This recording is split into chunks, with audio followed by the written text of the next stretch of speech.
Olá, meus amigos. Algumas pessoas me mandaram mensagens pedindo para eu conversar um pouquinho com vocês sobre missão, né? Sobre os missionários, como funciona. E eu vou tentar fazer um resumo aqui do que eu sei sobre esse assunto, porque eu servi missão. Então, algumas das informações que eu vou passar para vocês são do tempo que eu servi, que foi de 93 a 94 no Rio de Janeiro. Eu queria mostrar para vocês duas fotinhos aqui. Faz tempo, eu era jovem. Essa foto foi tirada em Campo Lindo, na Baixada Fluminense, com uma família de pesquisadores. Uma delas está segurando o livro de Mormon ali. E aqui sou eu no meu último dia. Eu fiz uma divisão nesse dia com uma grande amiga minha. E a gente foi nos pontos turísticos, a gente foi a Pão de Açúcar e tal, para se despedir, né? Era meu último dia de missão. Cada um tem uma experiência quando serve uma missão e a minha foi muito positiva, extremamente positiva. Eu não vou mentir para vocês. Eu conheci pessoas maravilhosas, eu fiz amizades eternas. Eu amo aquelas pessoas até hoje e eu falo isso de coração, com toda a sinceridade do mundo. Dizer que me arrependo de ter servido uma missão, eu não me arrependo. Por esses fatores que eu falei para vocês. Foi um tempo muito bom. Outras pessoas têm uma experiência horrorosa, mas a minha foi maravilhosa, eu tenho que admitir isso. A igreja, ela reduziu a idade em que os jovens podem servir uma missão. Acredito que 1 ou 2 anos atrás, eu não me lembro muito bem. Antigamente, na minha época, era 19 anos para os rapazes, 21 anos para as moças. O tempo continua sendo o mesmo, ou seja, 2 anos para os rapazes, 1 ano e meio para as moças. Por que eles reduziram a idade para os jovens servirem missão? Por uma razão muito simples.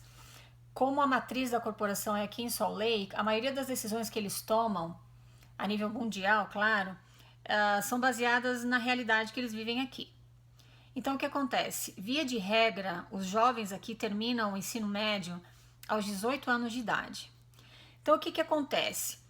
Eles serviam missão aos 19. Então, eles tinham 1 ano para ficar aqui fazendo nada, digamos, e aí alguns acabavam não indo, acabavam mudando de ideia por influência de amigos, ou porque se envolveram, né, tiveram problemas com a lei da castidade.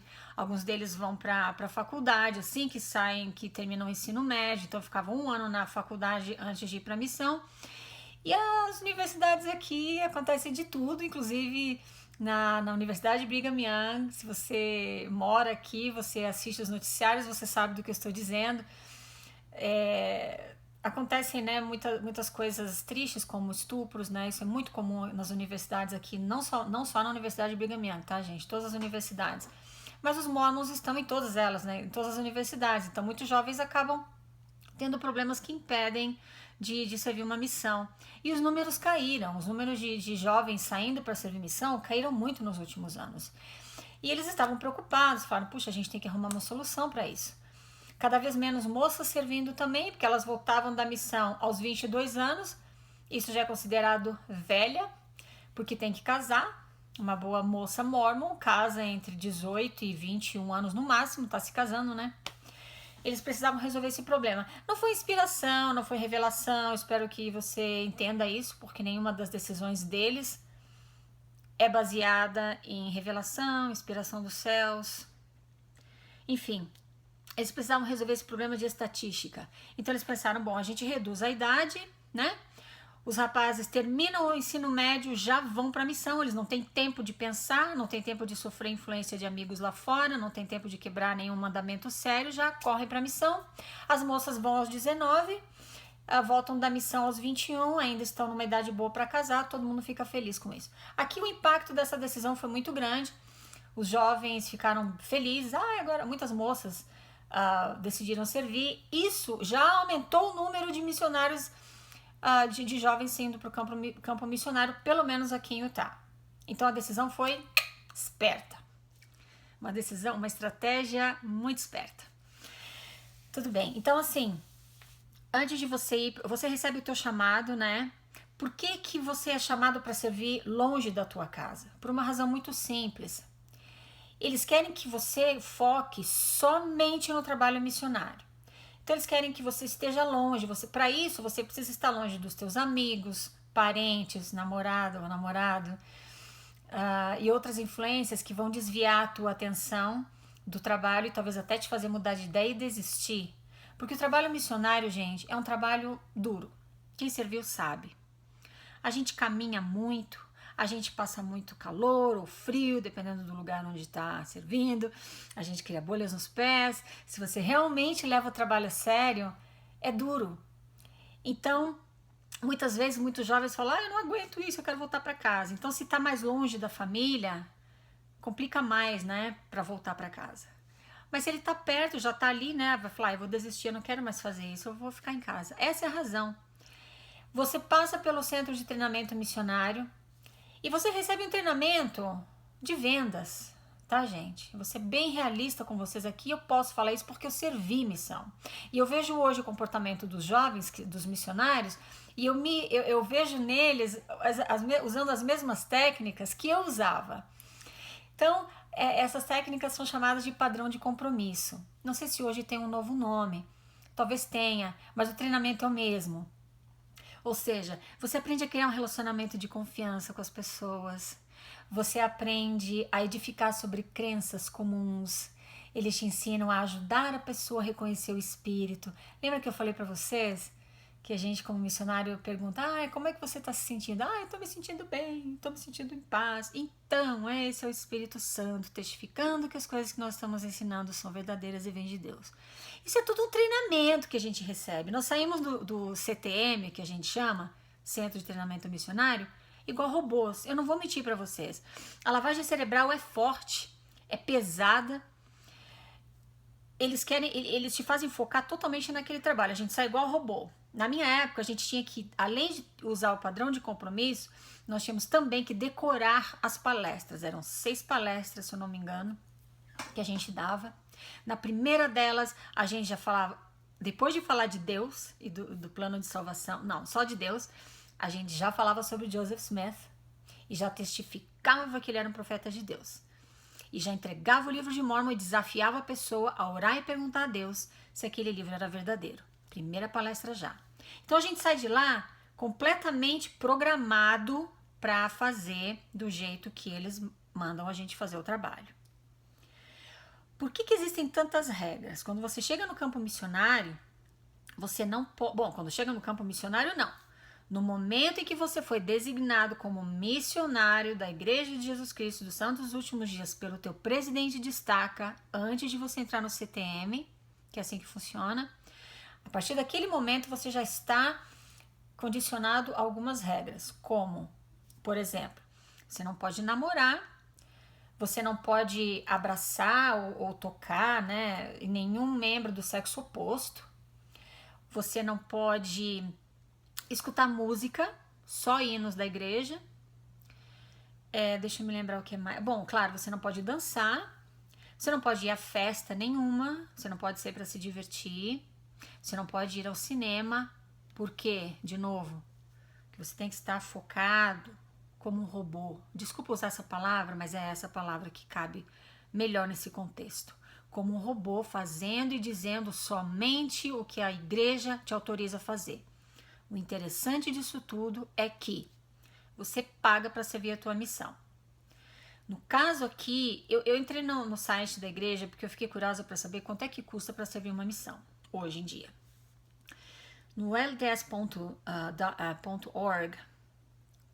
para um missionário que vive nos Estados Unidos servir missão, se ele é rapaz, ele vai pagar $9.600 pelos 2 anos para servir.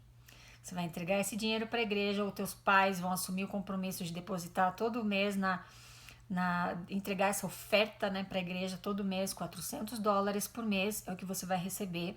Ou seja, vai custar para você ou para tua família $9.600 pelos 2 anos. Para moças, $7.200 pelos 18 meses que elas vão servir. E eles vão te entregando esse dinheiro pouco a pouco, $400 cada mês. Entrei no site da igreja em português e fucei para descobrir quanto é que um brasileiro precisa pagar para servir uma missão. Não encontrei números. Por quê? Se você encontrar, por gentileza, posta nos comentários aí, porque eu tô muito curiosa para saber quanto custa. Na época em que eu servi, eu paguei a minha própria missão, porque eu trabalhava fora, eu ganhava bem. Eu morava com meus pais, era solteira, então eu não tinha despesas, eu tinha uma boa reserva. Quando me chamaram para servir, eu aceitei o chamado, eu perguntei pro bispo quanto era, ele me falou o valor que eu não me lembro, faz mais de 20 anos isso. E eu falei, eu tenho esse dinheiro, então eu vou pagar. Só que aconteceu uma coisa interessante. Quando eu voltei da missão, eu fiquei sabendo que o bispo me passou o valor errado. O valor que eu paguei dava para financiar 3 missões, a minha e a de mais 2 jovens. E foi engraçado porque quando eu voltei, inclusive minha família e algumas pessoas estavam comentando, eu fiquei sabendo que você pagou por 3 missões, né? Quanta generosidade e tal. Eu falei, como? Eu paguei por 3 missões? Eu não tô sabendo que eu paguei por 3 missões. Eu paguei o valor que o bispo disse que eu tinha que pagar, achando que eu tava pagando só pela minha. Inclusive o presidente da estaca conversou comigo e tal. Eu falei, eu não sabia que era esse valor. Olha que interessante. Nunca ninguém sentou comigo e falou, Vânia, o negócio é o seguinte, nós nos enganamos nos números, você pagou a mais, essa é a diferença. Você quer esse dinheiro de volta ou você gostaria de fazer uma doação oficial para a igreja, para o fundo missionário? Ninguém me deu essas opções. Onde aquele dinheiro foi? Não sei. Se alguém embolsou aquele dinheiro? Não sei. Sei de uma coisa, a igreja não me devolveu e o que constava era que eu estava pagando por uma missão, mas na verdade eram por 3 que eu estava pagando. Honestidade, né? Se você não for honesto nos seus negócios com o próximo, você não entra no templo, mas eles podem fazer do jeito que eles quiserem e tá tudo certo, né? Bom, eu achei interessante essa coisa de no site da igreja em português não existir nenhum valor. Vou falar para vocês a conclusão a que eu chego. Porque como jovem brasileiro, e provavelmente isso acontece em outros países em desenvolvimento também, se você não tem condições de pagar a tua própria missão, eles vão falar para você, não te preocupa, pode ir que a igreja vai pagar a tua missão. Você vai receber o mesmo valor todo mês para servir. Por que eles fazem isso? Porque eles não querem que dinheiro seja uma desculpa para não